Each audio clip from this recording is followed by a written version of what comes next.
Bonjour, on se retrouve aujourd'hui pour une nouvelle vidéo concernant les diagrammes objet-interaction. Donc on va voir à quoi ça sert et comment le faire. Donc on se place dans la partie du programme du cycle 4, en fin de cycle 4, au niveau 3e, pour essayer de modéliser finalement les interactions par une force caractérisée par un point d'application, une direction, un sens ou une valeur. Alors l'exemple qu'on va prendre ici, c'est celui en électrostatique, qui est assez intéressant, que vous pouvez faire à la maison, et que vous pouvez aussi regarder sur YouTube en cliquant sur le lien qui sera dans la description. Alors cette expérience à la maison, vous pouvez la faire tout simplement en suspendant une petite boule d'aluminium à un fil, et puis avec par exemple une règle en plastique que vous avez frottée sur un pull en laine, ou une baguette en verre si vous en avez une à la maison, et bien vous essayez de vous approcher de la petite balle en aluminium pour voir, pour constater quelle est l'action électrostatique de la règle sur la petite balle. Avant ceci, il faut aussi regarder la balle lorsqu'elle est suspendue au repos, sans mouvement, et on sait très bien qu'elle est attirée par le sol. La preuve, c'est que la ficelle va vers le bas, et que finalement cette petite balle elle a un poids qui est dû à sa masse, donc ça on en reparlera dans un autre travail pratique où on doit différencier, mesurer le poids et la masse. Et ici donc le fil, en réponse à ce poids, il exerce une traction qui empêche la balle de tomber. Donc l'objet est au repos.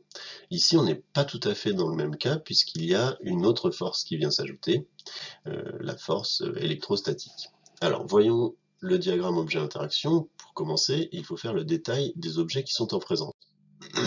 Ici, on rappelle donc que l'objet d'étude qui est au cœur, au centre de notre système, c'est la balle, et c'est elle qui va être soumise à des actions, et il va y avoir avec les autres objets de l'environnement des interactions.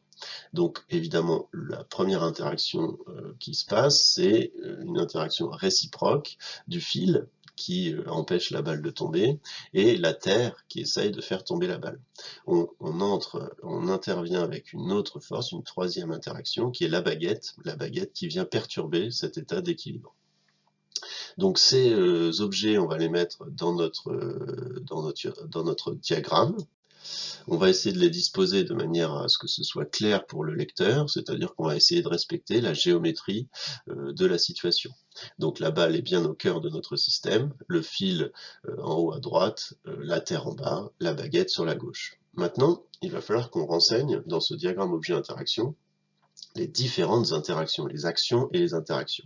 Donc pourquoi une interaction? Parce que quand un objet exerce une force sur un autre objet, eh bien ce deuxième objet lui aussi exerce une force en retour. Donc ça c'est la troisième loi de Newton, la loi des interactions, notamment qu'on verra au niveau gravitationnel très bientôt. Alors, pour représenter ces actions, eh bien, on va représenter en pointillé les actions à distance, c'est-à-dire qu'ils ne se touchent pas, alors qu'on va représenter en trait plein les actions de contact. Qu'est-ce que ça donne? Donc le fil est en contact avec la balle, il y a bien une interaction de contact, et elle est réciproque, c'est-à-dire qu'à la fois le fil exerce une action sur la balle, mais la balle exerce aussi une action sur le fil, c'est pour ça que le fil est dirigé vers la balle. La balle exerce une action sur la Terre, alors ça c'est moins évident pour vous évidemment, il faudrait prendre des astres un peu plus gros, des objets un peu plus gros pour s'en apercevoir, donc on discute souvent de l'impact de la Lune sur la Terre, et vous savez que la Lune engendre le phénomène de marée par exemple. Donc il y a bien une action de la Lune sur la Terre, et c'est visible pour nous, parce que les marées, les mers sont de l'eau liquide, donc qui sont sujets au déplacement plus facilement que la croûte terrestre par exemple. Évidemment, la Terre exerce aussi une action sur la Lune, la preuve c'est que la Lune tourne autour de la Terre. Donc on verra ça plus tard aussi, on l'a déjà vu en 5e d'ailleurs.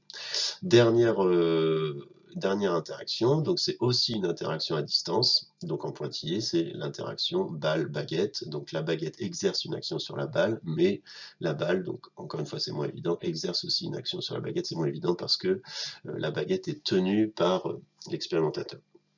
Voilà donc pour cette vidéo diagramme objet interaction. On se retrouve très bientôt pour une autre vidéo sur les caractéristiques d'une force, et là vous voyez qu'on a beaucoup de travail devant nous.